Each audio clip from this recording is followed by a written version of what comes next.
Assalamualaikum warahmatullahi wabarakatuh. Di kali ini kita akan melanjutkan perkuliahan hukum acara perdata. Pada materi kali ini adalah tentang hukum pembuktian. Sebagaimana diketahui bahwa hukum pembuktian ini memegang peran yang sangat penting di dalam hukum acara perdata. Karena nanti benar dan tidaknya sebuah hukum atau benar tidaknya sebuah gugatan itu akan ditentukan di dalam hukum pembuktian ini. Tapi perlu diingatkan bahwa hukum pembuktian ini adalah mencari kebenaran formil. Jadi saya sering mengingatkan bahwa ini harus dibedakan antara hukum acara perdata dengan hukum acara pidana. Dalam hukum acara perdata, pada prinsipnya menganut barang siapa mendalilkan maka harus membuktikan. Namun demikian perlu diingat bahwa di dalam hukum acara perdata beban pembuktian itu adalah mengandung risiko. Kenapa saya katakan demikian? Karena orang dapat membuktikan saja belum tentu menang, apalagi tidak dapat membuktikan pasti kalah. Mengapa demikian? Mengapa demikian? Karena di dalam hukum acara perdata itu, pembuktian yang diajukan oleh penggugat bisa saja kemudian itu akan ditangkis oleh bukti lawan. Sama-sama membuktikan dari pihak penggugat, maka lawan pasti akan membuktikan. Di samping itu juga bahwa di dalam pembuktian nanti itu terkadang apa yang dibuktikan oleh pihak penggugat justru malah menguatkan bukti lawan. Ini yang perlu diperhatikan di dalam hukum acara perdata. Ada beberapa prinsip yang harus dipahami di dalam hukum pembuktian ini. Ya. Jadi di samping mencari kebenaran formil, ya, mencari kebenaran formil, tetapi juga harus memahami bagaimana cara membuktikan di pengadilan. Pada kesempatan kali ini saya akan memberikan pokok-pokok tentang materi pembuktian. Ya. Pembuktian diatur di dalam pasal 164 HIR. Ya, Head Analysis Requirement. Itu ada 5 alat bukti. Ya. Yang pertama surat, saksi, persangkaan, pengakuan, sumpah. Di mana masing-masing alat bukti itu tentu mempunyai kekuatan pembuktian yang berbeda-beda. Berbeda-beda. Saya mulai dari yang pertama. Tentang surat. Surat itu ada namanya akta otentik. Yang kedua, akta di bawah tangan. Dan yang ketiga, akta pengakuan sepihak. Saya mulai dari akta otentik. Akta otentik adalah akta yang dibuat oleh dan atau di hadapan pejabat yang berwenang. Contoh, akta yang dibuat oleh pejabat berwenang misalnya KTP dibuat oleh pemerintah daerah, khususnya kantor kependudukan dan catatan sipil. Itu yang buat adalah pejabat. SIM misalnya, surat izin mengemudi, ya, merupakan kewenangan dari kepolisian. Artinya yang mengeluarkan adalah pejabat kepolisian. Artinya akta otentik itu secara formil dan material diatur oleh undang-undang. Formilnya diatur undang-undang, materialnya diatur undang-undang. Contoh lagi misalnya, akta yang dibuat di hadapan pejabat yang berwenang. Misalnya, kita mengadakan katakanlah perjanjian jual beli misalnya. Jual beli di depan PPAT, pejabat pembuat akta tanah. Atau kita mau membuat katakanlah mendirikan sebuah perusahaan misalnya. Harus dibuat di hadapan notaris. Ini akta otentik. Artinya apa? Sebenarnya membuat akta itu adalah para pihak yang melakukan kesepakatan. Para pihak yang membuat perjanjian. Tetapi karena para pihak ini mungkin tidak paham, tidak mengerti tentang apa itu itu perjanjian jual beli, sewa menyewa atau apapun, maka dia datang ke pejabat yang berwenang, kemudian pejabatlah yang merumuskan. Sebenarnya isinya itu adalah dari para pihak, misalnya jual beli rumah seharga katakanlah 100 juta misalnya. Ya para pihak bagaimana cara pembayarannya, kemudian bagaimana pelunasannya, cash atau diangsur. PPAT itu hanya sekedar membuatkan akta pada para pihak dengan menggunakan bahasa hukum. Artinya apa? Formalitas daripada akta itu ditentukan oleh hukum. Sehingga saya katakan bahwa yang namanya akta otentik itu adalah kebenaran hukum. Artinya formalitas, tanggalnya, isinya itu adalah kebenaran hukum. Oleh karena itu, barang siapa mengingkari kebenaran sebuah akta otentik, maka kewajiban orang yang mengingkari untuk membuktikan kepalsuannya. Contoh misalnya begini, saya mempunyai katakanlah KTP saya katakanlah di Werguwetan, Kudus. Kemudian ada salah satu mahasiswa menyatakan bahwa Pak Supriyadi itu bukan warga Kudus, KTP-nya palsu misalnya. Maka kewajiban mahasiswa tadi untuk membuktikan bahwa memang KTP saya adalah palsu. saya sebagai pemegang KTP tidak punya kewajiban untuk membuktikan apakah asli atau palsu. Karena itu kebenaran hukum. Orang harus percaya bahwa itu adalah akta otentik. Ya, tinggal bagaimana tinggal nanti akan dibuktikan. Misalnya, mahasiswa mengecek ke kantor catatan sipil kependudukan misalnya, mengecek ke desa atau ke kelurahan Wetan misalnya. Oh ternyata pas, itu cara membuktikan. Tetapi pemegang KTP tadi itu tidak perlu membuktikan bahwa itu palsu atau tidak palsu. Itu kebenaran hukum. Ya. Jadi justru yang mengingkari kebenaran akta otentik, dia punya kewajiban untuk membuktikan bahwa KTP itu adalah palsu. Kemudian yang kedua, namanya akta di bawah tangan. Akta di bawah tangan itu adalah akta yang dibuat oleh para pihak saja. Artinya, kalau jual beli hanya para pihak saja, para pihak penjual, pembeli tanpa di hadapan pejabat yang berwenang. Bukan kemudian akta di bawah tangan membuat perjanjian jual beli tangan di bawah itu bukan, salah. Jadi pembuatannya itu, ya kan, hanya para pihak yang tahu, antara pihak penjual dan pihak pembeli. Maka kemudian biasanya mereka itu kemudian mengajak atau mengundang saksi untuk menyaksikan bahwa antara pihak penjual dan pembeli pernah terjadi transaksi jual beli misalnya. Nah, ini namanya akta di bawah tangan.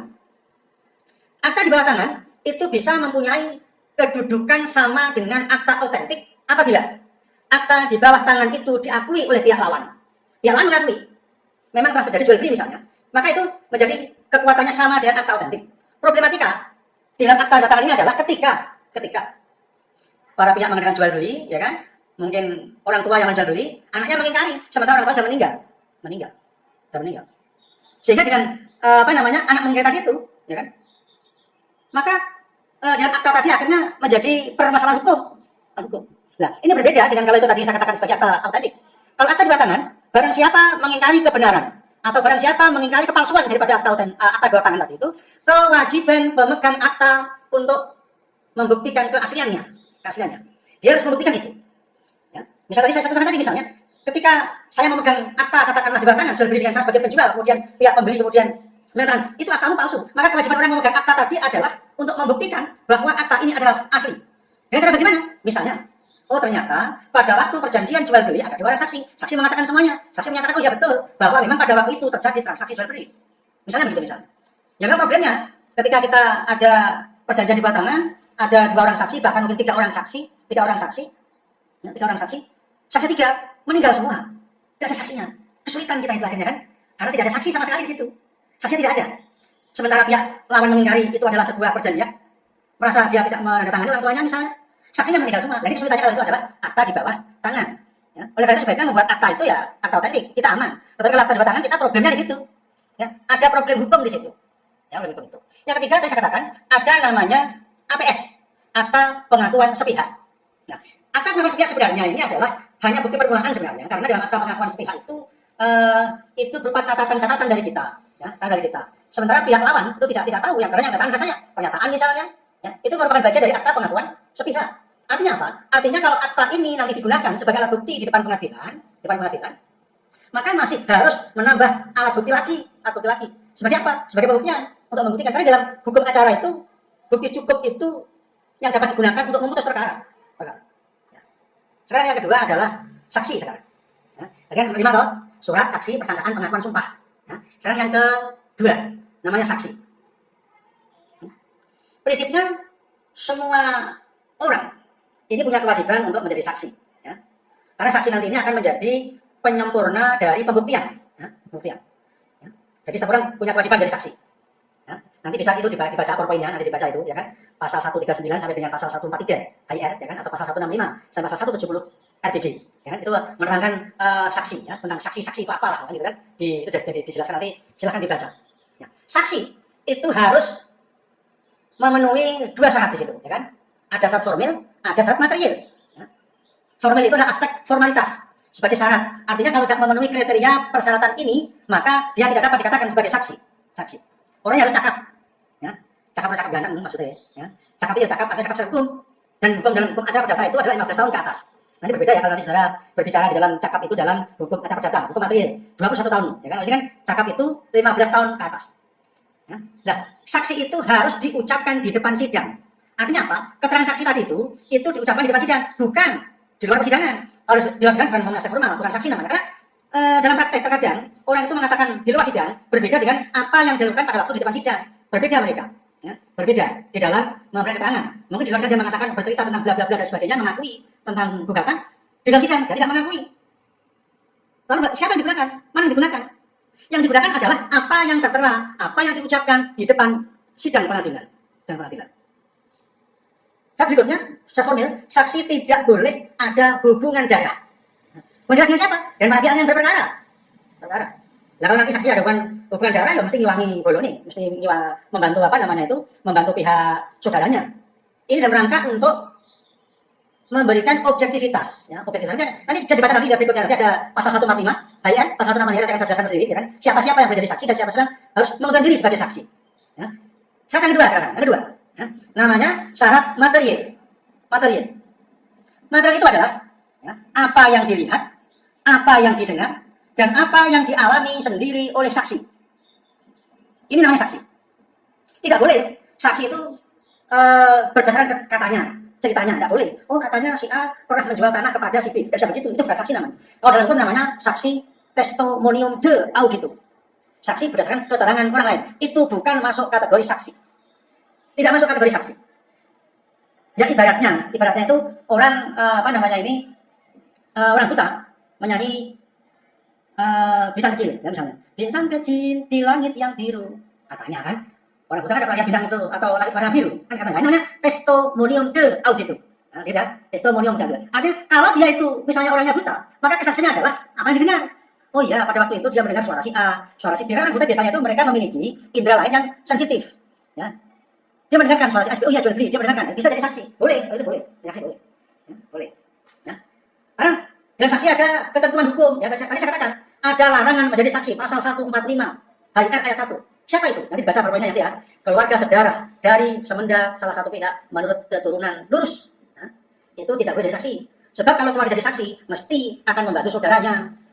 Misalnya, bapaknya kena masalah, anaknya saksinya, ya kan? Ya mesti anaknya mesti nyalahin bapaknya, mesti bantu orang tuanya. Tidak mungkin kemudian anak itu tidak bantu orang tuanya, ya kan? Tidak mungkin kan? Iya, bisa lul, ya kan? Kan gitu. Nah, pas di sidang ngomong gitu. Nah, maka dia menjadi saksi. Karena dia masih ada hubungan darah. Atau misalnya lagi istri, suami dari salah satu pihak. Bahkan meskipun sudah bercerai, mereka tidak diperkenankan menjadi saksi. Ya kan tadi itu untuk objektivitas. Orang itu, suami istri itu, kalau masih suami istri, suaminya kena masalah hukum perdata maksud saya ya, perdata. Istrinya mesti bantu suaminya, tidak mungkin tidak. Mesti ngelawan bojone. Ya tidak mungkin lah kemudian istrinya berbeda pendapat di sidang kemudian. Itu mengapa? Biar objektif. Mereka tidak boleh menjadi saksi. Bahkan mantan suami, mantan istri, itu juga tidak diperbolehkan jadi saksi. Tidak boleh. Mengapa? Ya karena mereka mantan. Artinya apa? Biasanya orang itu kalau sudah pisah, itu benci nih pokoknya sakbuh lah ya. Nah, kalau orang Jawa itu jadi godong menuek, jadi banyu menyeduk, ya kan? Ya kalau apa? Mesti ngelelek yang diceritakan, yang saya ceritakan, ya kan? Ya. Ini hanya analog saja maksud saya, hanya analog saja. Tapi prinsipnya adalah mereka ini adalah dalam rangka untuk menjaga objektivitas, ya. Objektivitas di muka hukum, ya, di muka hukum. Kemudian lagi anak yang belum jelas umurnya, ya, 15 tahun, misalnya diperkirakan nanti umur berapa, ya, belum 15 tahun tidak dapat jadi saksi, termasuk orang gila, tidak boleh. Ada dalam undang-undang itu dalam pasal 146, ya, ayat 1, ya, HIR itu ada orang larangan jadi saksi, ya. Saudara ipar, saudara perempuan dari salah satu pihak, ini kan mengundurkan diri, kalau itu tidak larangan, tetapi mengundurkan diri. Atau orang yang mempunyai kedudukan, punya kewajiban untuk menjaga rahasia, ini juga tidak boleh menjadi saksi. Termasuk keluarga kan tadi, keluarga, saudara, sebagainya memang dilarang untuk menjadi katakanlah saksi. Kalau ini punya kewajiban untuk mengundurkan diri menjadi saksi, ya, saksi. Ya. Sekarang yang ketiga, namanya tadi persangkaan, ya. Persangkaan itu ada 3, ya kan? Ada persangkaan saksi, ada persangkaan hakim, ya, dan ada persangkaan undang-undang.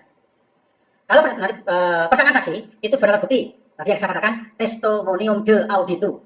Saksi yang katanya tadi itu, katanya itu bukan sebagai saksi. Testimonium de audito kenapa? Dia berdasarkan cerita orang lain. Nanti dibaca ya dalam pasal 173 HIR atau dalam pasal 310 RBG, ya, nanti di dalam permen ada, ya, dibaca nanti ya. Nah, dan persangkaan hakim, persangkaan hakim itu sebenarnya adalah apa yang diketahui atau apa yang dialami sendiri oleh hakim pada waktu persidangan. Jadi hakim itu ketika melihat fakta-fakta di persidangan akhirnya menimbulkan persangkaan, menimbulkan persangka. Oh kalau begitu berdasarkan bukti surat seperti ini, kemudian berdasarkan ini, oh maka menjadi persangkaan hakim.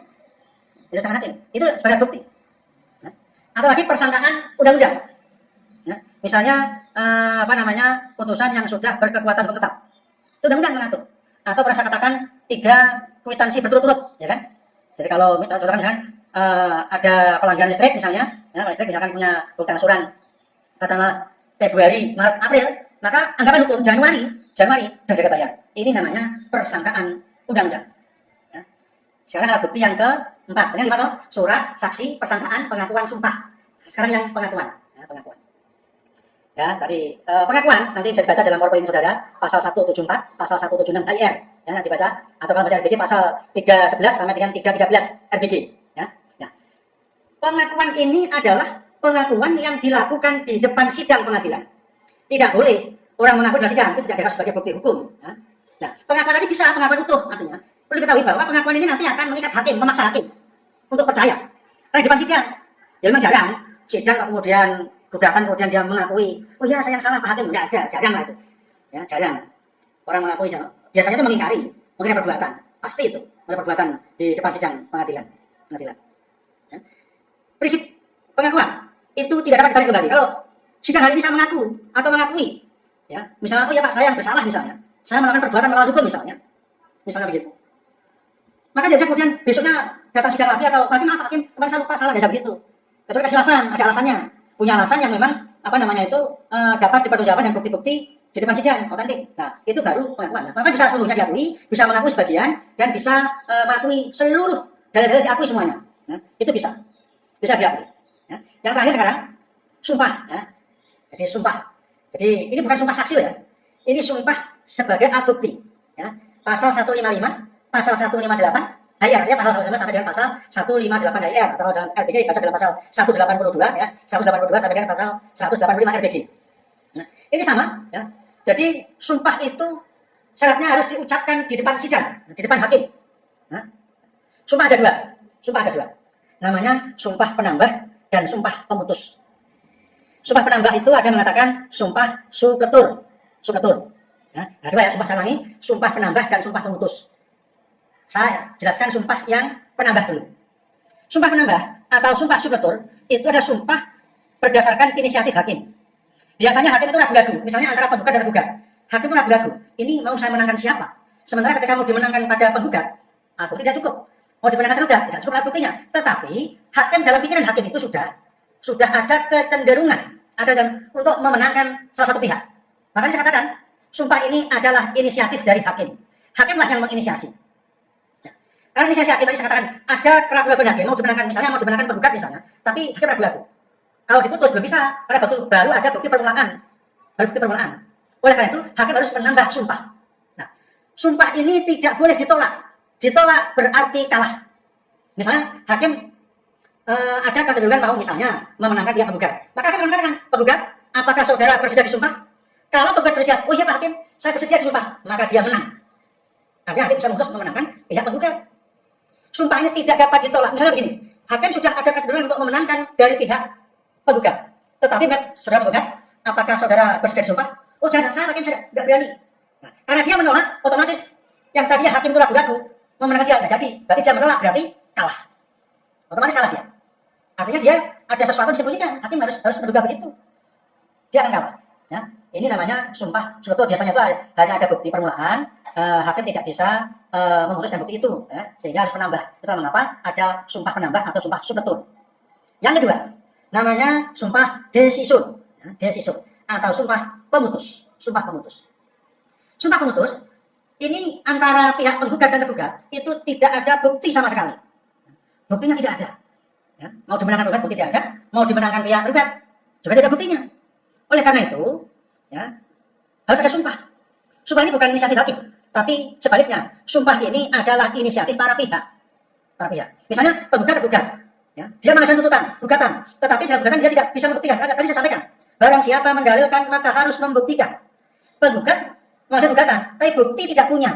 Misalnya utang piutang misalnya, antara sesama saudara misalnya, akuntansi sudah ada, bukti penyerahan tidak ada, dan sama sekali tidak ada bukti sama sekali. Kalau tidak ada bukti sama sekali, otomatis tidak bisa diputus. Sementara hakim itu punya kewajiban untuk memutus perkara diajukan di sidang pengadilan. Ya kan?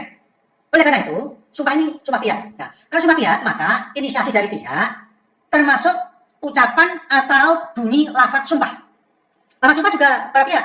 Itu juga ada namanya, kalau dalam tanda kutip ya, ada Kalau dalam tradisi itu, ini maaf, ini tidak ajaran Islam maksud saya. Sumpah pocong, pokoknya sumpah ini adalah misalnya disumpah kalau saya berbohong maka saya akan kelilipan Belanda misalnya itu, misal saja. Ya. Artinya bunyi sumpah itu yang melafalkan pihak-pihak sendiri. Jadi misalnya penggugat dan tergugat, kemudian tergugat mau bersiap bersumpah, maka lafaz yang membuat itu ada pihak yang lawannya, pihak penggugatnya. Kalau sudah tidak berbohong maka ini bunyi sumpahnya.